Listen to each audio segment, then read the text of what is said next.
Bollullo del Condado ya comienza a respirar ambiente navideño, en especial la calle Virgen de las Alegrías, que se ha convertido en un punto de referencia gracias a la iniciativa de sus vecinos, que este año se han animado a montar la Navidad por todo lo alto.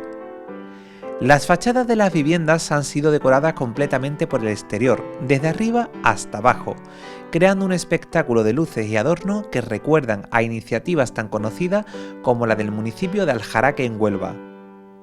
Esta acción vecinal no solo embellece la calle, sino que también invita a vecinos y visitantes a disfrutar del espíritu navideño y a pasear por la zona en estas fechas tan especiales. Desde aquí esperamos que para el próximo año sea aún más los vecinos que se animen a participar, ampliando la decoración y contribuyendo a crear un mayor ambiente de Navidad en Bollullos, Par del Condado.